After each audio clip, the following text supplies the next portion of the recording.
a gavel, a courtroom, and a secret hidden in plain sight. The judge thought he had the power, until the truth was laid bare before everyone. The midday sun poured through the tall courthouse windows, stretching golden beams across the polished wooden floors. Dust floated lazily in the shafts of light, but the air inside the room was anything but calm. Every shuffle, every cough, seemed magnified against the silence that weighed heavily on the courtroom. At the defendant's table sat a BlackMother. Her eyes carried the shadows of sleepless nights, yet her posture remained upright, almost regal. Her hands, firm yet trembling ever so slightly, clutched a worn folder pressed against her chest. The folder seemed less like paper and more like armor, something she held not just for evidence, but for survival. The gallery was restless. Whispers swirled like gusts of wind through tall grass. Spectators exchanging curious, skeptical, and even pitying glances.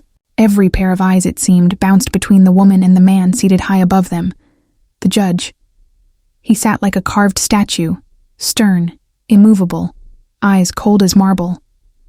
His gavel rested within reach, a silent reminder of his power.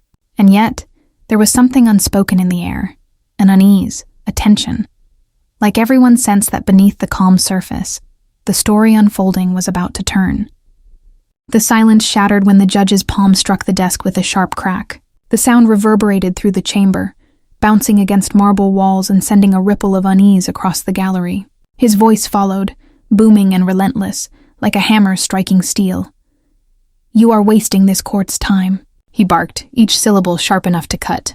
His words lashed across the room, aimed squarely at the woman who sat before him. The BlackMother flinched, but only slightly. Her gaze dropped to the folder in her lap, the edges of the paper digging into her fingers. To the spectators, her bowed head might have looked like defeat, but her silence was heavier, carrying something no one yet understood. The judge leaned forward, his eyes narrowing, his tone dripping with disdain. "People like you come in here expecting sympathy. This is not a place for excuses." Gasps rippled faintly through the crowd. The gallery shifted, as if the room itself recoiled at his cruelty. Yet she did not crumble. Behind lowered lashes, her jaw tightened, her breath steady. The insults rained down. But there was a quiet strength in her restraint, an invisible fire waiting for the right moment to rise. The sting of his words still hung in the air when the woman finally moved. Slowly, deliberately, she lifted her folder onto the table and opened it. The papers inside were neat, carefully arranged, their corners worn from being studied again and again. Her fingers, though steady, betrayed the weight of the moment with a faint tremor as she turned each page. She lifted her chin, her voice measured and calm. "Your Honor, may I present evidence?" But before she could finish, the judge dismissed her with a flick of his hand, his lips curling in disdain.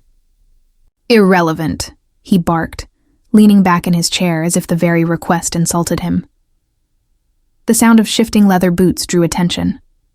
A bailiff at the side of the room had inched closer, his eyes narrowing as he glanced at the documents.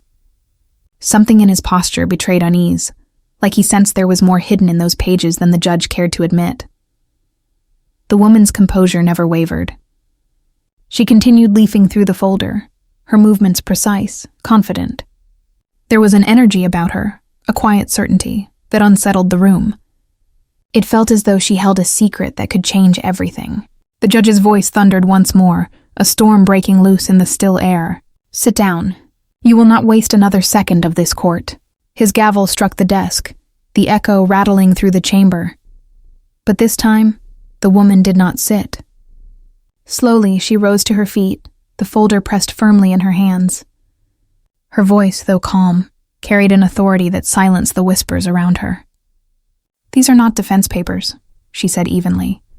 "They are records of this very court, of your rulings, of your words." She spread the pages across the table, one after another. Transcripts, precedents, official documents, all meticulously gathered. Each sheet was a mirror reflecting back at the judge, exposing what he thought had been buried. "This," she continued, her gaze unwavering, "is your history. Overturned rulings, filed complaints, Formal reprimands quietly hidden in bureaucratic corners. Every page stripped away another layer of his authority.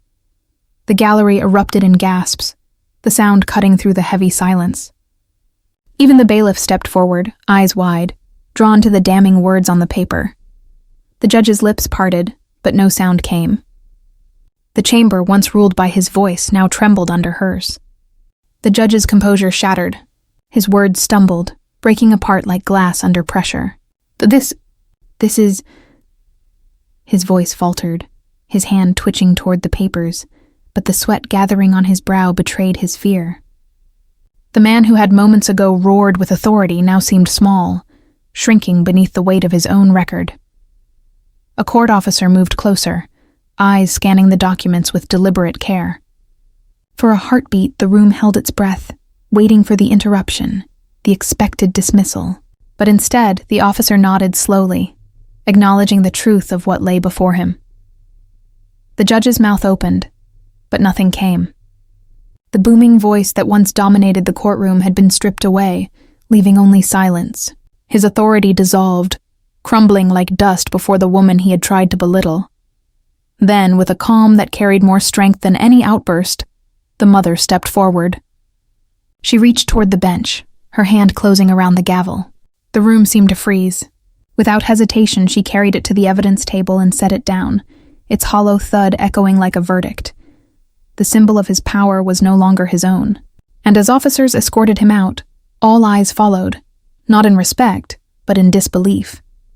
The courtroom was never the same after that moment. As the heavy doors closed behind the disgraced judge, silence lingered. A silence not of fear, but of awe. All eyes turned toward the BlackMother who still stood at the center of it all. Her shoulders were no longer weighed down by doubt. Her posture was tall, steady, unshaken.